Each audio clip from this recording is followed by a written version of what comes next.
Good afternoon. Actually, come empty-handed today. Don't have anything at the top, and I see we're also empty in front. So I don't know what to do. Please. Here we are. Since I struggled to be allowed here, so let's start with yesterday news actually. So there is a tweet from the British Foreign Minister talking about Iran yesterday and what happened with the tanker. He said that he was in consultation with Secretary Blinken and they're looking for a joint action. So can you just give us some like a background exactly of what the joint action could be? Are we talking about sanctions? Are we talking about some kind of other alternatives? What does it mean when they said that they're going to take some steps towards securing the maritime shipment in the Gulf of Oman? Sure. You mentioned a statement from UK Foreign Secretary Rob.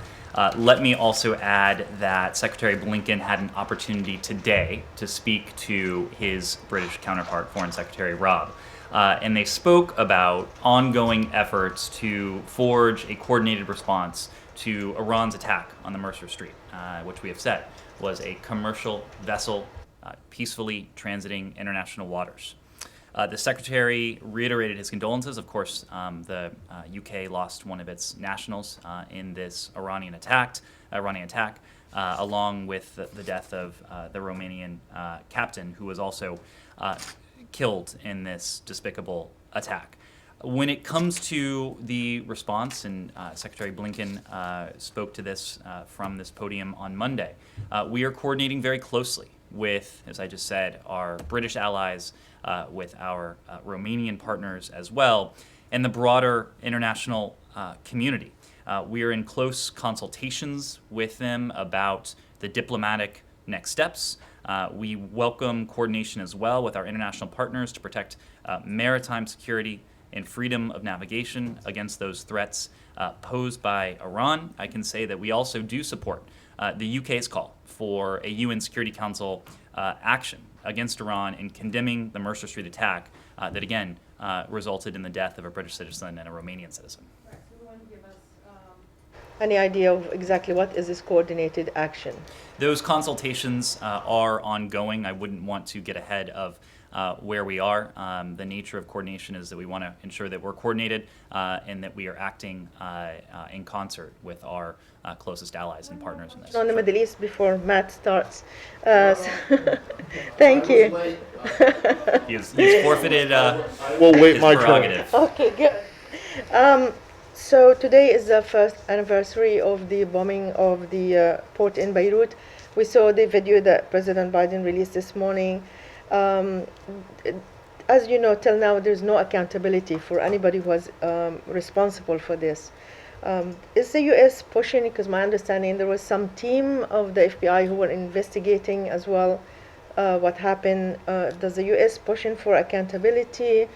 What exactly are you calling for in addition to what the president said this morning in terms of donation to the Lebanese people? Well, let me make a couple points. Of course, it is the one-year anniversary of this tragic explosion in the port of Beirut that killed hundreds of innocent Lebanese citizens. As you know, the International Support Group for Lebanon met earlier this week on the eve of the anniversary. Those members expressed their solidarity, as do we, with the families of the victims and with those whose lives and livelihoods have been affected by it. In addition to those killed, thousands more were injured, and thousands more from there. Their livelihoods were impacted by this.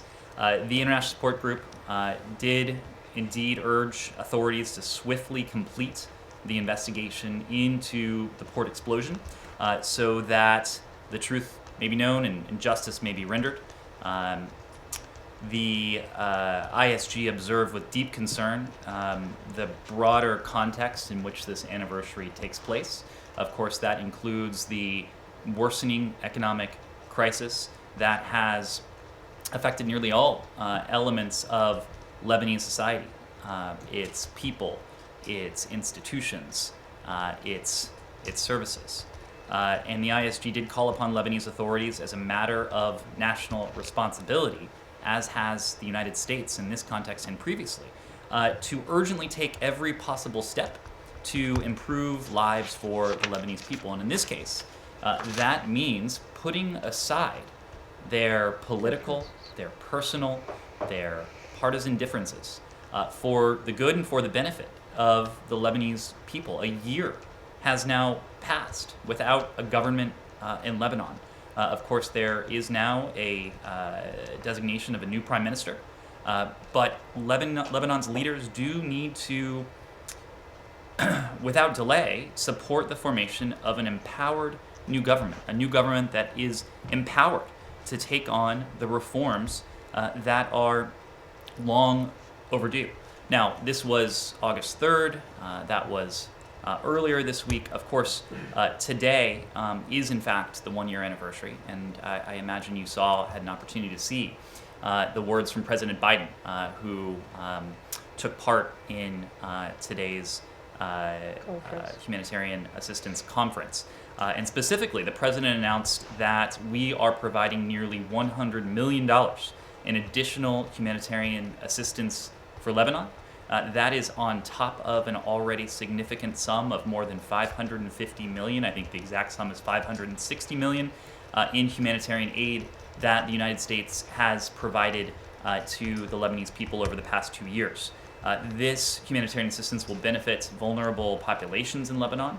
That includes those who have been so devastated by the political impasse and the resulting economic crisis, as well as Syrian refugees and the Lebanese communities who are so graciously hosting them. We remain the largest donor of humanitarian support for Lebanon anywhere, and we appreciate and all of those other countries that have stepped up. We continue to reiterate our calls for the international community to do the same. Thank Yes, you. I. Yeah, stay on Lebanon. I want to go back to Iran, but on Lebanon very quickly. Are you making that $100 million contingent upon anything? And do they have, let's say, to push forward the investigation?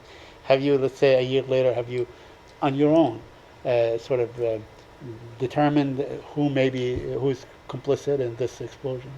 So this is humanitarian assistance, Right. And humanitarian So assistance is for the good and for the Right. benefit of the people of Lebanon.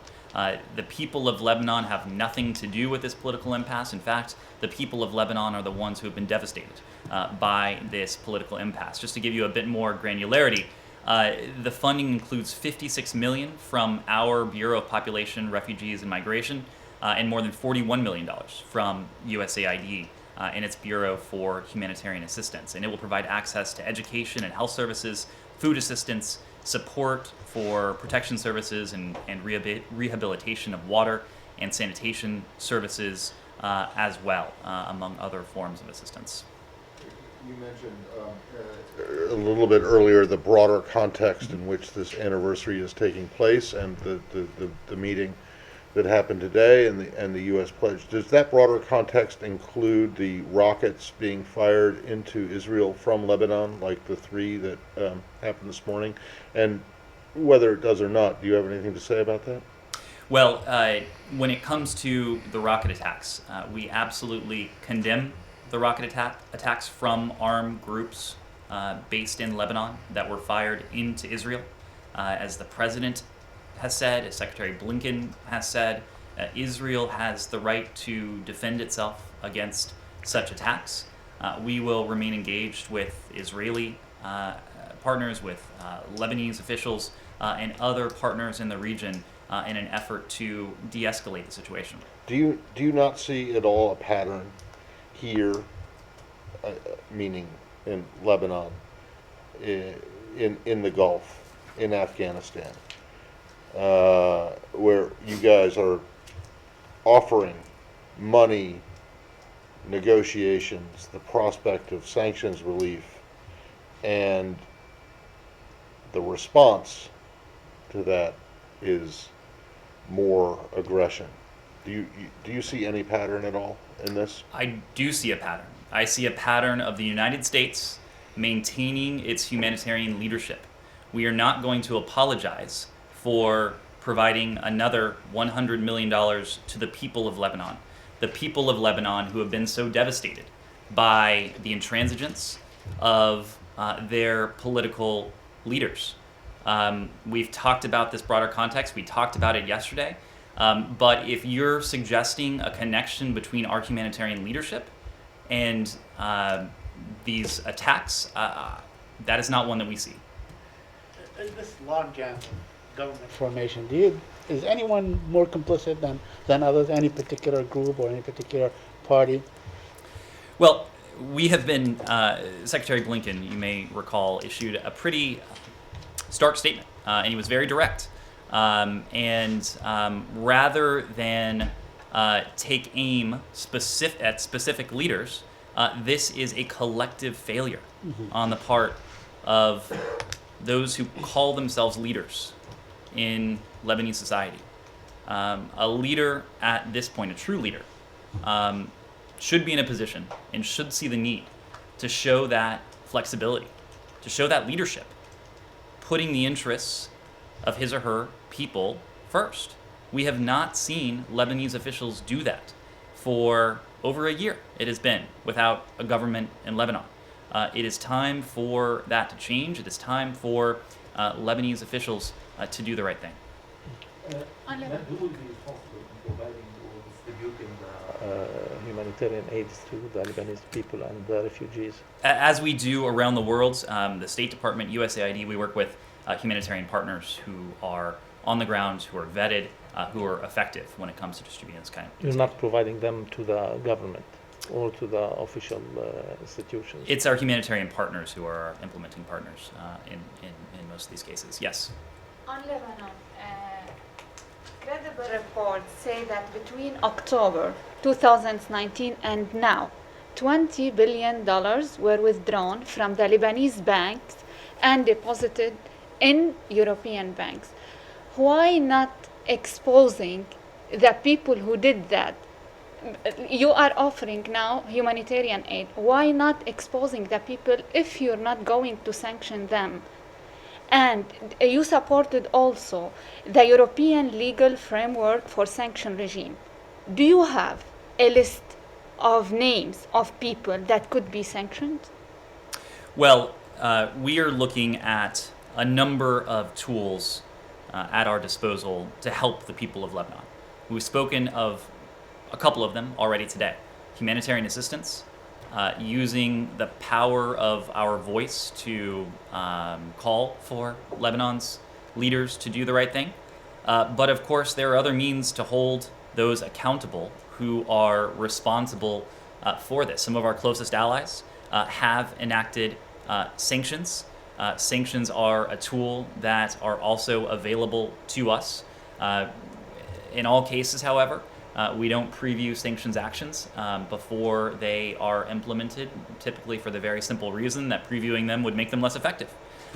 So I'm not in a position to do that today, but we are continuing to look at everything that we might be able to do to provide that much needed humanitarian relief, stability, security, and over the longer run, prosperity for the people of Lebanon, something they have been denied for far too long. Forces attacking the demonstrators today? We support the right of peaceful demonstration around the world. That includes in Lebanon, it includes elsewhere in the Middle East, as we've noted recently in the case of Iran. You've heard us make that point the world over. The Lebanese people have a right to have their voices be heard, to take part in peaceful demonstrations in an effort to do what we are all, frankly, trying to do, and that is to hold to account the Lebanese leadership to the commitment, to the responsibility that they have as purported leaders. That is what the Lebanese people are doing. Violence should never be used against peaceful demonstrators. The point you were making before about corruption is also relevant here. It is mismanagement, it's intransigence, it is also corruption that has taken such a toll on the people of Lebanon. It's understandable that the Lebanese people would have frustrations. They, just like people everywhere, should be allowed to show that frustration peacefully. I go to Afghanistan. Sure. It seems that Taliban are now targeting, government officials. The acting defense minister yesterday. I wonder, has the U.S. had any direct diplomatic contacts with the Taliban since then? What's your messaging? And also, how concerned are you about China's recent meeting with the Taliban? Well, let me just spend a moment on the attack yesterday. We unequivocally condemn the targeted attack on Afghan Defense Minister Bismillah Mohammadi. Although the minister wasn't present, reports do indicate that 8 people were killed in the attack and many more were injured. The Taliban have claimed responsibility for this shameful act. The Taliban must stop this ongoing violence. They must stop it. Taliban leaders continue to say one thing, namely that they support a negotiated solution to the conflict. But as I've said in recent days, as others have said, those words ring hollow when they continue these types of actions, these types of attacks, including against provincial centers, when they use car bombs, BBIEDs, in urban centers, putting civilian populations at risk. These acts inevitably kill civilians, as we saw in this very case, and they must stop. They must stop targeted killings, and they must prevent Taliban fighters from engaging in the types of horrific acts, including these attacks, that result in the loss of innocent Afghan lives and the displacement of the civilian population. We've made this point before, but if you look back at the history of Afghanistan over the past 40 years, over the past 50 years, we know that a continuation down this path will lead to only more bloodshed. The people of Afghanistan have suffered enough. In fact, I was just looking at a report emerging from Kabul of the Afghan people very loudly condemning what they are seeing take place in their provincial capitals, in their urban centers, in their country. It's past time to end this decades-long cycle of violence. This is not a cycle of violence that started in March. It's not a cycle of violence that started in 2021.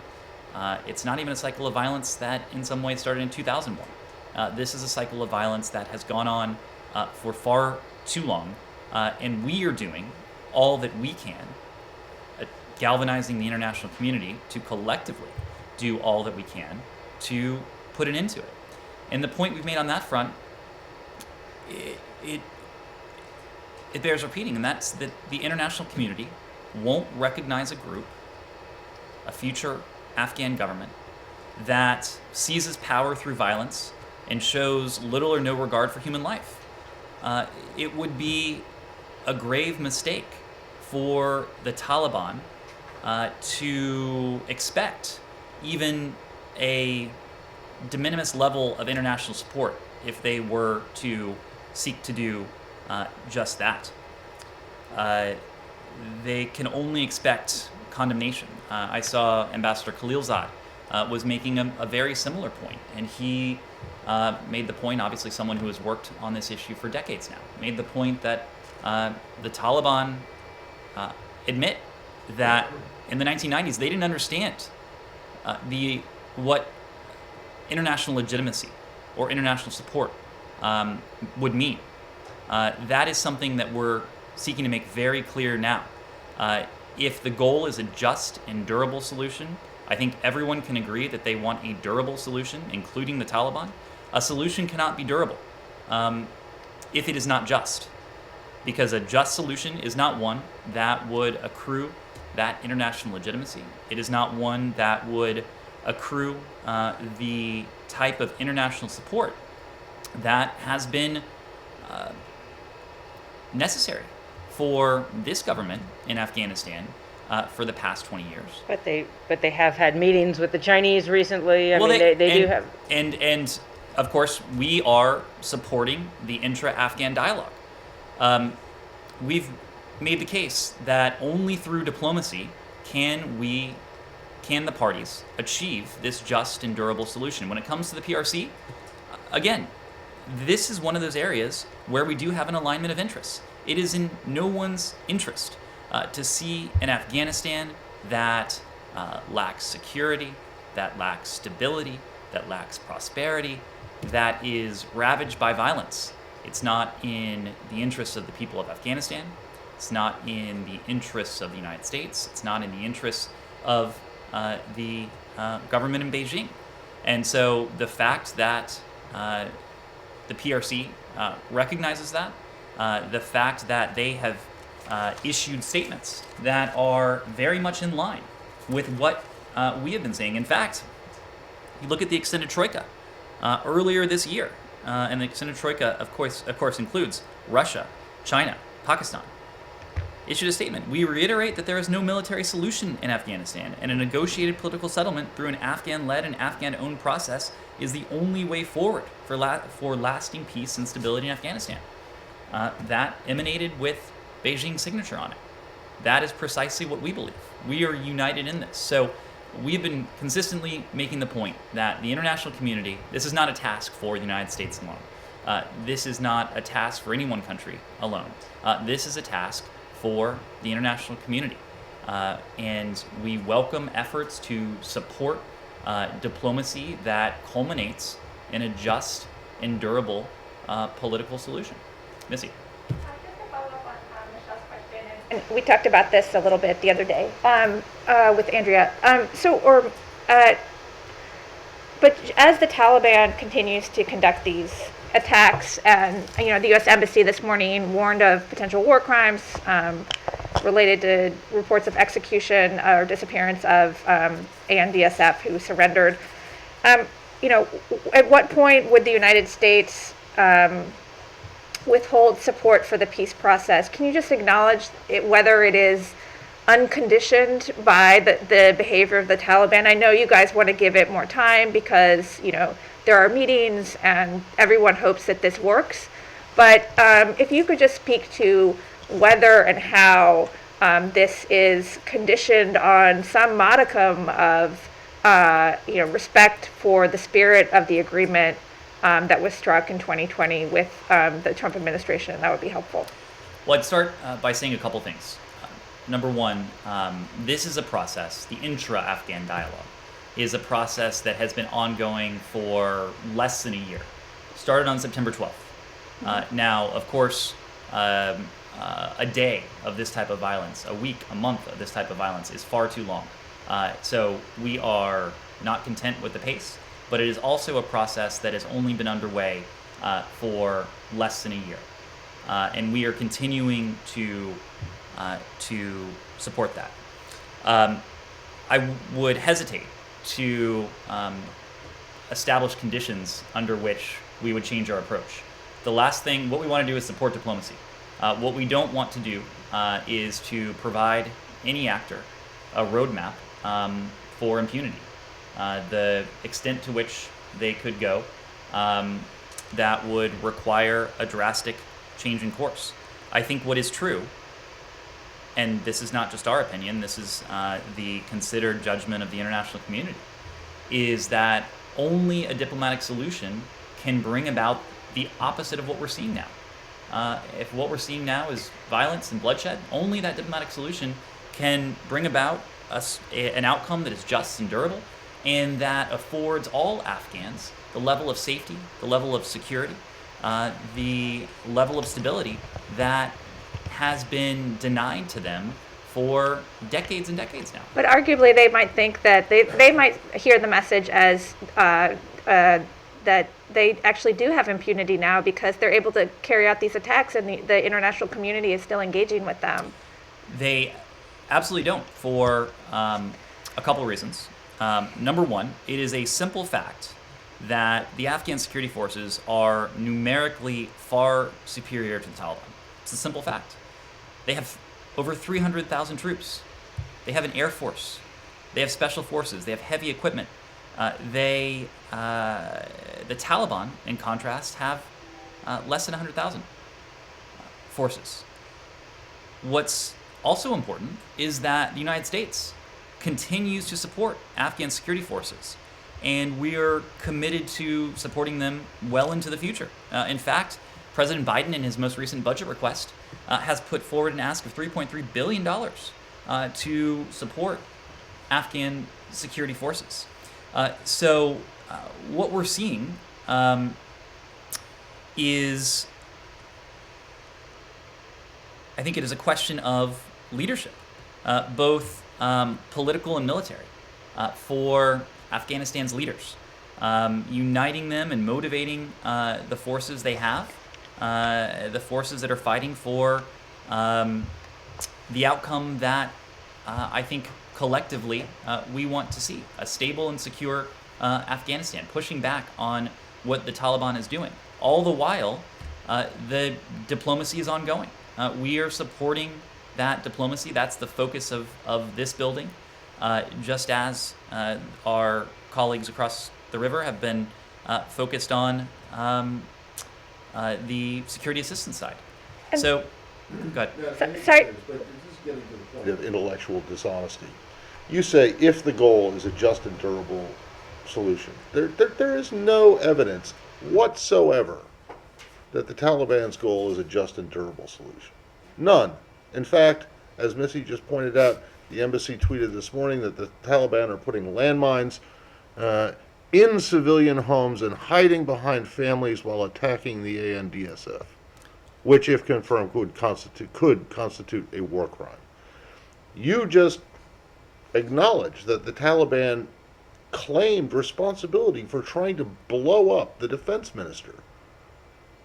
With all due respect to your wishful thinking, a bunch of guys sitting around in a suite in a luxury hotel in Doha talking about peace that doesn't mean anything on the ground. So when are you just gonna? Why don't you just stop this facade? It's insane. It's ridiculous. Matt, the Taliban have every interest. No, they in don't. a durable. They in have a- shown. in Give me one example of any interest other than what's taking place in Doha, of the Taliban's interest in a just and durable peace. I think it is. You no, it is- yourself it is called in- what they it were is in- doing yesterday atrocities. It is in no one's interest, not the people of Afghanistan, not the government of Afghanistan, not the Taliban, not Afghanistan's neighbors, for there to be 40 years of continuing conflict and civil war. Well, it's apparently in someone's interest because that's what's been going on.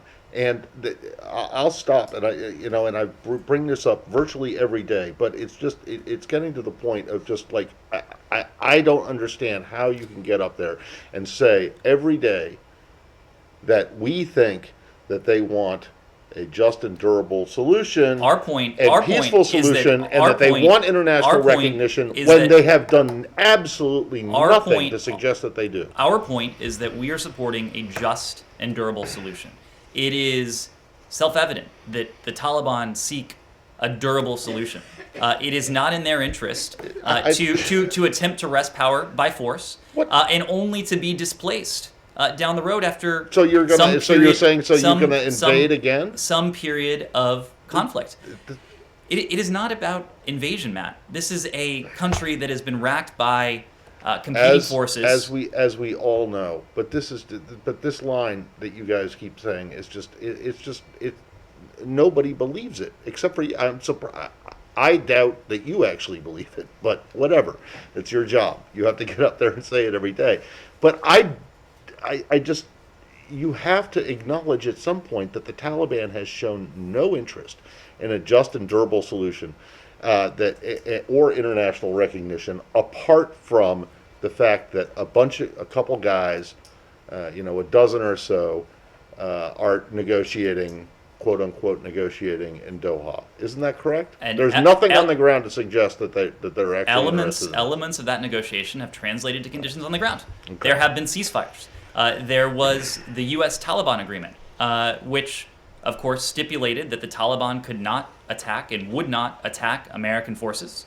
That has not transpired since the U.S. Taliban agreement went into effect. In February 2020, Correct. right? And Correct. you just said that it was less than a year, and so that's longer than, anyway, I'll stop. Further to that, the tweets that are coming out of the embassy, describing these horrific actions by the Taliban and against DSF units, they sort of, you're saying, if true, this could constitute war crimes. International law prohibits this. Do you think that the Taliban has any interest in whether it's committing war crimes or it's following international law? Does that? Do you think that's like real leverage? The broader point is that every party, certainly every party that wants to take part in a government or to have a leadership role, wants to secure longevity, wants to have durability. This is something that has eluded previous governments in Afghanistan over the course of the past 19, 20 years. It has been a feature of this iteration of Afghan's government because of the international legitimacy, because of the international support from the United States, from our partners, from our allies, that previous, much shorter-lived Afghan governments have not had. So that is the point we're making, that in a conflict like this, there's not a party that would seek to secure power for only a short amount of time. What we are seeking to support is a just and durable political solution. There are elements of that all the parties would seek.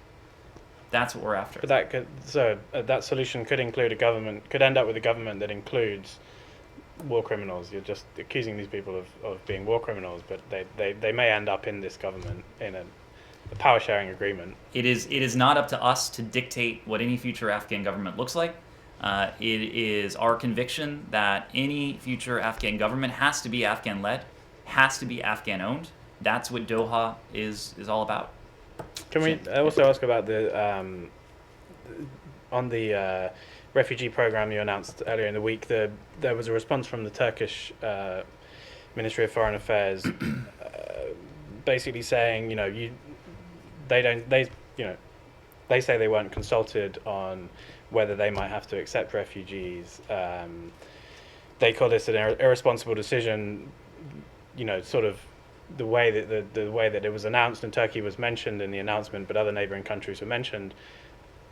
They're saying you're sort of asking them to accept refugees without really any consultation at all. Do you have any response to that? Well, I do want to stipulate that it is not the U.S. government's policy to encourage or to direct individuals seeking protection to specific safe havens, nor did we in this case. We did not direct anyone to a specific country, and that includes to Turkey. We do regret the concerns that statements have raised regarding the potential travel of Afghans to Turkey, and we reiterate our gratitude to Turkey for its substantial humanitarian efforts in hosting over 4 million refugees, more than any other country in the world, who have fled any number of countries, and that includes Syria, Iraq, Afghanistan, Iran, and elsewhere. Christina. If you do, in fact, have faith that the Taliban wants a durable political solution, and if you do have faith in these negotiations creating some sort of an actual functional government in Afghanistan, a stable one that can protect its people, why are you taking such great lengths to airlift these translators out of Afghanistan before they are slaughtered by the same people you say want a durable political solution and care about international norms? So it is our belief that all Afghans deserve to live in safety and security. That is our ultimate goal, to continue our partnership with the people of Afghanistan, to continue the support to them, including the humanitarian assistance and the other forms of assistance that have allowed them to achieve these hard-won gains over the past 20 years. Now, the point we are making when it comes to this new so-called P2 designation, when it comes to the special immigrant visa program, is that there is a, given the size of the country, very small subset of Afghans who have exposed themselves, willingly exposed themselves to exceptional and extraordinary risk because of their service to the U.S. government, or in the case of the P2 program, to the American people more broadly. These are individuals who face an especially acute risk, and we feel a special responsibility to them because of the services they have provided to the U.S. government or to the American people. No, I understand So that, but- it is not our contention that safety and security need only be found in the United States or outside of Afghanistan. Our goal, as we've been talking about, is to do all that we can to facilitate an Afghanistan in which all Afghans can live in safety and security going forward. But do you not see the contradictions in your argument? You're saying that this is a group that will stop itself from doing these things at some point because they care about political norms, but also they are so dangerous and deadly, we have to get these people out of the country before they kill them because they helped the United States over the past 20 years. We are clear-eyed about the threat that is posed to these Afghans, those who have willingly put themselves at, in some cases, extraordinary risk. Right, but how is the reality of that? How does that square with what you keep telling us about Yeah. them wanting political norms? And I'll tell you, because the current state that we're seeing in Afghanistan is not the state that anyone wants to see going forward. It is certainly not the state that we want to see going forward. Right now, there are these individuals who constitute a discrete universe of people who, over the course of the past 20 years, have willingly put themselves and potentially their families at risk for us. We feel a special responsibility to them, given the potential risks that they face right at this moment. Our goal, over the longer term, hopefully sooner rather than later, but our goal is to support the diplomacy that can lead to a just and durable peace in which all Afghans can live and enjoy equal measures of safety and security. That's our goal over the longer term. Said. Can I move to another topic? Sure. Same topic. Please. I just wanted to clarify on Simon's question. So there was a briefing earlier this week where I believe officials said that they were speaking with Pakistan, Turkey, neighboring countries in order to ask them to keep their borders open for an outflow of refugees from Afghanistan. Are those discussions taking place? Well, look, it is important, we believe, for countries, and I'm not going to speak to specific countries, but we believe it is important for countries to keep their borders open to potential refugee flows. We did not intend to single out any particular country as a destination for refugees. Can I ask one more broader question on refugee resettlement program? When the ceiling was set for, the refugee cap was set earlier this year, one of the reasons why it was stated that it was set at the level that it was a problem with the refugee resettlement programs and the infrastructure. Are you confident, given the extent of this program, that the administration is looking to, the thousands of refugees the administration is looking to bring in from Afghanistan, that the infrastructure exists in the U.S. to properly resettle them here?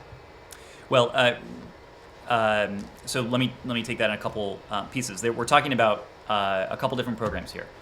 One is the special immigrant visa processing. That is not a form of refugee status. The P2 program does go through the U.S. Refugee Assistance Program, so that is part and parcel of our refugee program. You are right that when this administration came into office, we took a very close look at the infrastructure within the U.S. government when it comes to our ability to bring in refugees, also taking into account other external factors like COVID, which made elements of refugee resettlement especially difficult at this time.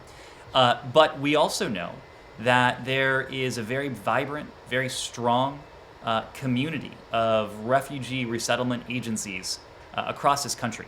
And resettlement organizations, refugee organizations that have been eager to work with the United States government, not only in this context, but over recent years.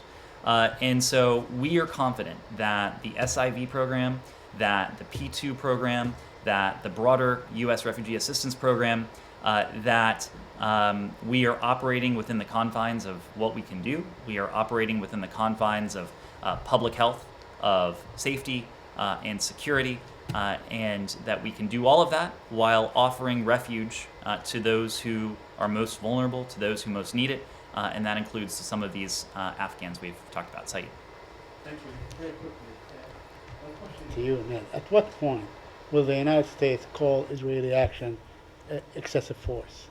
I mean, you know, a week ago today, they shot at a family, a father and his kids, you know, as he came to his house. They killed an 11-year-old. That was exactly a year ago. I mean, a week ago.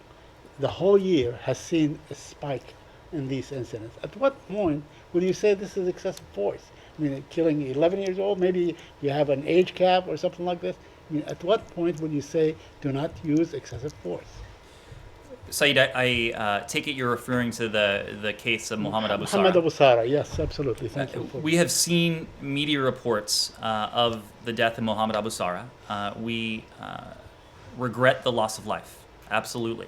We regret the loss of any life in this conflict, in this context.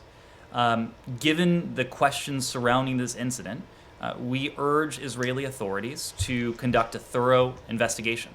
As we've said many times before, we believe it is critical to refrain from steps that exacerbate tensions, that undercut efforts to advance a negotiated two-state solution. Well, I mean, you know, I hate to keep saying the same, but the same thing happens every day. Every day this happens. So why is it so difficult for the United States that calls on, you know, similar situations elsewhere to say stop using excessive force, allow people to go about their lives and so on? Why can't you call on Israel to stop using excessive force against unarmed Palestinians? Say proportionality is a concept that extends the world over. As I've said, in this case, we regret the loss of life. And given the questions surrounding this incident, we do urge an investigation. And you have faith in Israel investigating itself. We have enough evidence to show that Israel actually holds itself accountable, correct?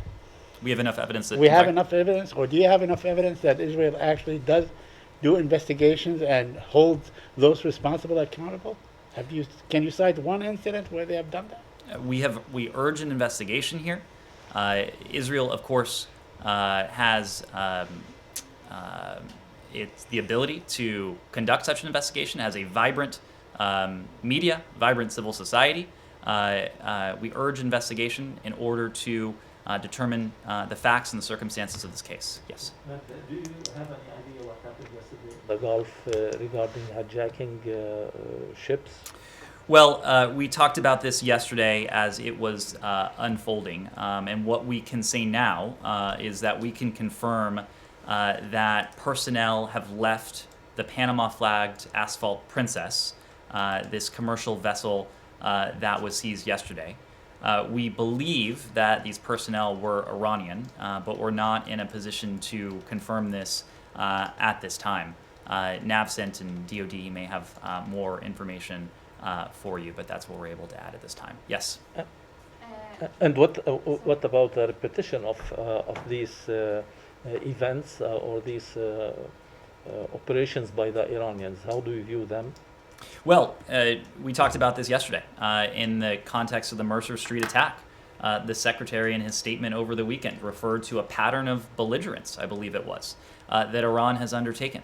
A pattern of belligerence in terms of proxy attacks in the region, and of course these maritime attacks and attempted attacks that have taken place over the course of, really accelerated over the course of several years now.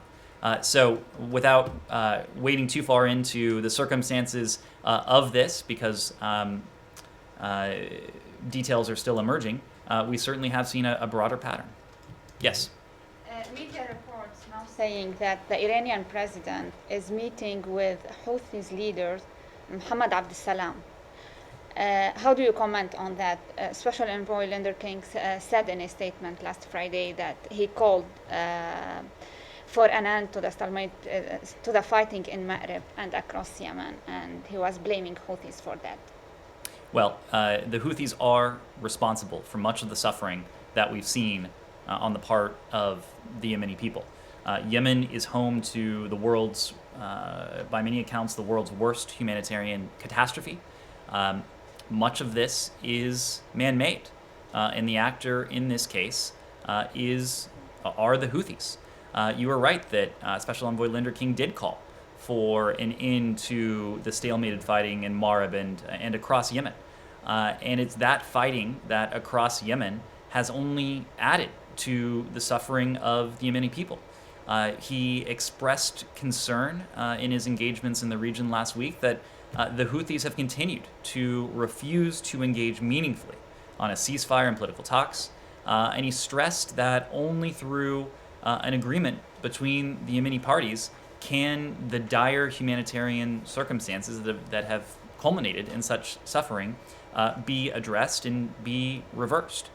So we've continued to support that diplomacy. He was, just as I said before, in the region last week, and we'll continue to do all we can to increase that humanitarian access and to arrive at an agreement between the Yemeni parties that can ease the suffering of the Yemeni people. Any comment on the meeting today between the Iranian president and the Houthis leader?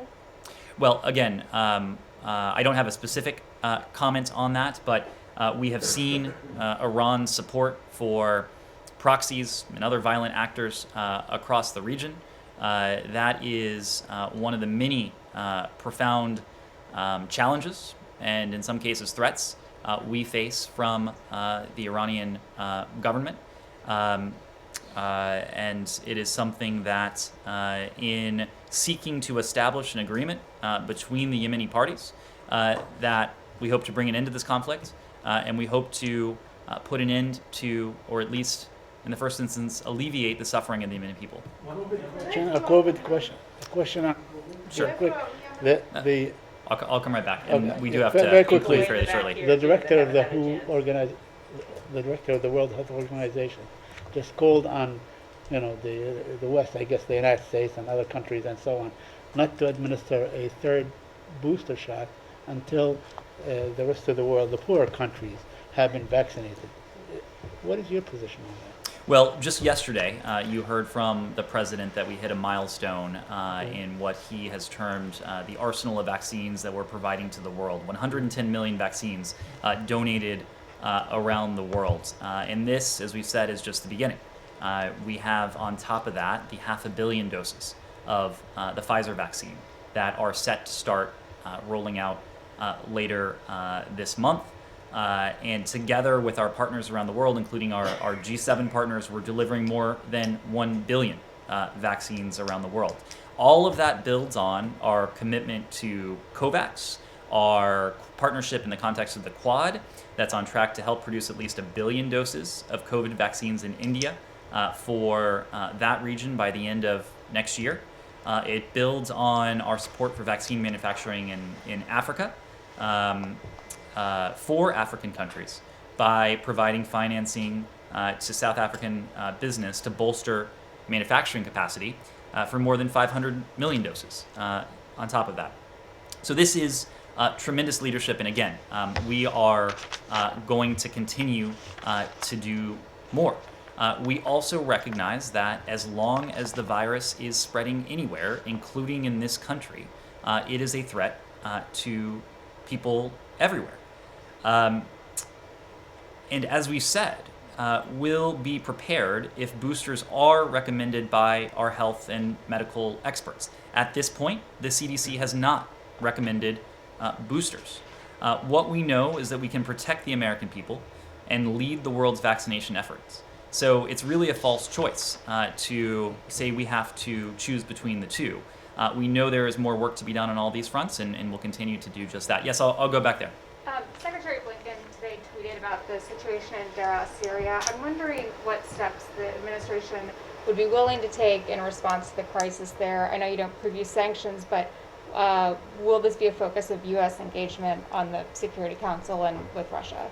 Well, it already has been a focus of U.S. engagement. You may remember in June, the Italian Foreign Minister and Secretary Blinken co-hosted a ministerial on Syria in order to discuss the ongoing crisis there. It was at that meeting that they underscored the importance of meeting the humanitarian needs in Syria, including through the expansion of UN cross-border mechanism. It was days later in New York with the support of the State Department and the broader administration, including President Biden, who raised this directly with President Putin, that we were able to agree on a one-year extension to the humanitarian corridor. We've made clear our support for a nationwide ceasefire to ensure the safe delivery of aid and to relieve the suffering of the humanitarian people.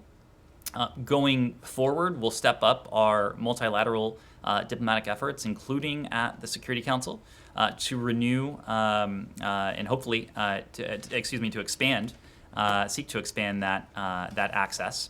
But ultimately, stability in Syria and the greater region can only be achieved through a political process. And that's a process that represents the will of all Syrians. And so we're committed to working with allies. We're committed to working with partners in the UN to ensure that a durable political solution remains within reach. Let me go back to Iran. Israeli Defense Minister Gantz has said today that Iran is 10 weeks away from obtaining enough nuclear material to allow development of a nuclear bomb. Do you agree with this assessment? Well, what we believe is that a mutual return to compliance with the JCPOA is the best means to ensure that Iran is never allowed to develop a nuclear weapon. What the JCPOA, when it was fully implemented, ensured was that Iran was permanently and verifiably prevented from obtaining a nuclear weapon. When it comes to the details of various intelligence assessments, whether it's ours, whether it's an Israeli intelligence assessment or anyone else's, we, of course, wouldn't comment there. What is true and what we've said, and what concerns us in this process, part of the reason why it cannot drag on indefinitely is because while Iran's nuclear program does not have the shackles that the JCPOA guaranteed, Iran is in a position to do things and to advance its nuclear program and to shrink that breakout time in a way that it would not have been able to were the JCPOA fully enforced. And so that is why we continue to test whether we can affect that mutual return to compliance with the JCPOA. Will you be waiting for 10 weeks if they are getting closer to get the material? We're not going to put a precise timeline on it. What we have said is that this process cannot go on indefinitely. At some point, the advantages that the JCPOA would convey would be outweighed and outpaced by the advancements in Iran's nuclear program. Yes, I'll take a final question. On Yemen, if you have no leverage on the Houthis, force them to come back to the negotiation table. Can we conclude that the war in Yemen, whether it's your efforts or the international community efforts, is not going anywhere anytime soon? Well, certainly we have not seen the kind of progress that we would like to see. And I think that in our assessment, that is a consequence of the Houthis, their failure to put the welfare of the Yemeni people first. Their ongoing assault on Marib, ongoing campaigns throughout the country, it has wrought, in many ways, a devastating toll on the people of Yemen. But we will continue working closely with the UN, working closely with the UN Special Envoy, working closely with our regional partners to see what we can do to do a couple things. One, provide humanitarian assistance, continue to provide humanitarian assistance to the people of Yemen, to expand humanitarian access for the people of Yemen, and to support those efforts, including efforts by the UN Special Envoy those efforts in the region to bring the Yemeni parties together to see if a durable political solution to this conflict can be brokered. Thank you very much. Thank you.